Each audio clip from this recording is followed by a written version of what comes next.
nga zgjedhjet në Kosovë do të shkojmë në Gjermani, atje ku partia fituese është CDU. Do të flasim pikërisht me politikanin kosovar Besnik Kelmendi, pjesë e CDU-s. Mirëmbrëma zoti Kelmendi. Mirëmbrëma, përshëndetje në Prishtinë. Të falenderoj shumë për kohën zoti Kelmendi. A është kjo rezultati që e dëshironit ju si CDU në Gjermani apo jo? Ne si CDU kemi pritur ta kemi një tresh përpara, pra pritjet tona ishin të kemi mbi 30%, por edhe me këtë rezultat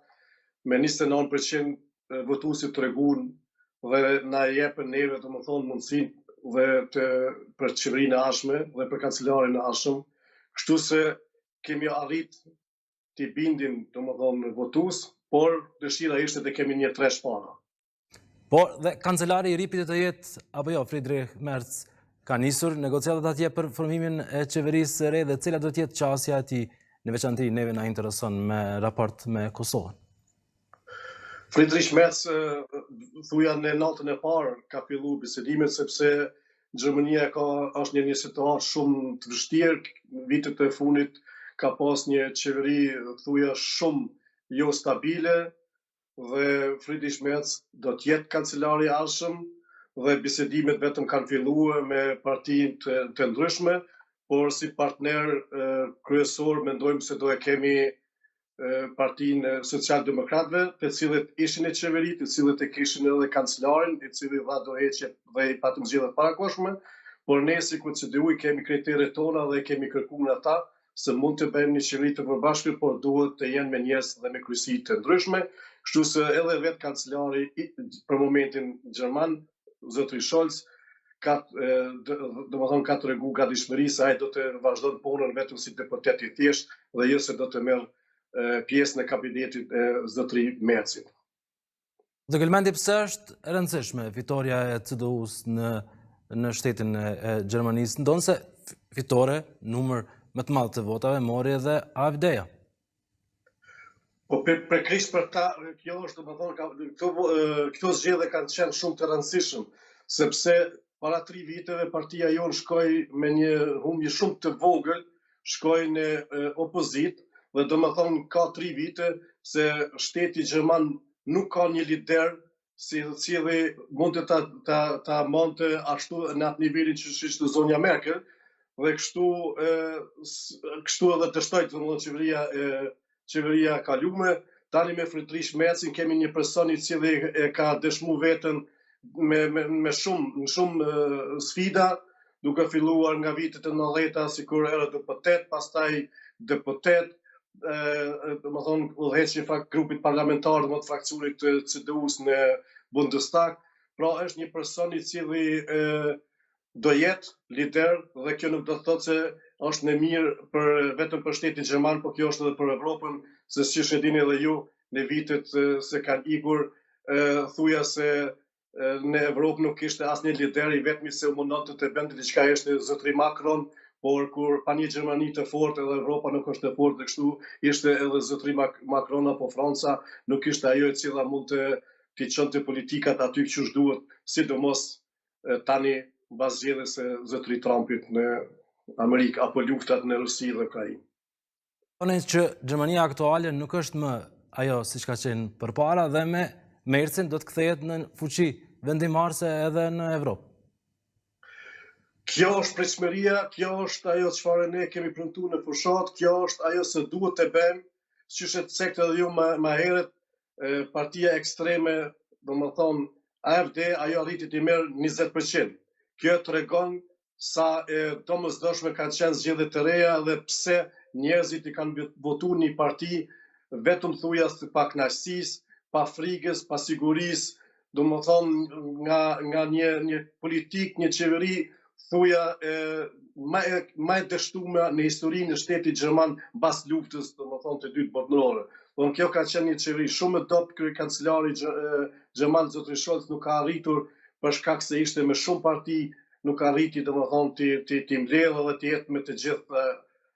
një zërit dhe ta prezantoj Gjermaninë ashtu siç e meriton shteti gjerman dhe ashtu jo vetëm se meriton, pa ashtu siç e kërkon Evropa, edhe domethënë edhe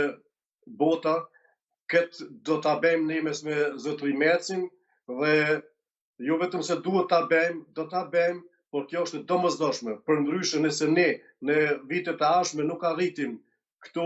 pika të cilat i kemi premtuar gjatë fushate, atëherë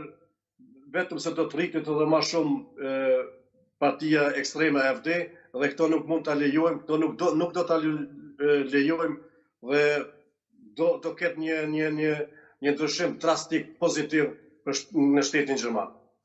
Derisa në Kosovë ende nuk ka rezultate finale, as certifikim madje të rezultatit zgjedhor, çfarë pret qeverinë e re të Kosovës kurdo që formohet ajo në raport me Gjermaninë, në raportet me kancelarin e ri Merz, zoti Kelmendi, dhe duke patur parasysh po ashtu edhe situatën aktuale në Evropë, në veçanti edhe me administratën e re amerikane Trump. Po, si thash edhe më herë, prishmëritë janë shumë dhaja dhe nevoja ka qenë shumë për të qenë një kancelar si ne zotri Merz. Kur dihet se për Ballkanin është shumë e rëndësi Kongresi i Berlinit. Kongresi i Berlinit është themelu apo është dal nga zonja Merkel, domethënë nga partia jonë, e cila ka njerëzit të cilët kanë punuar në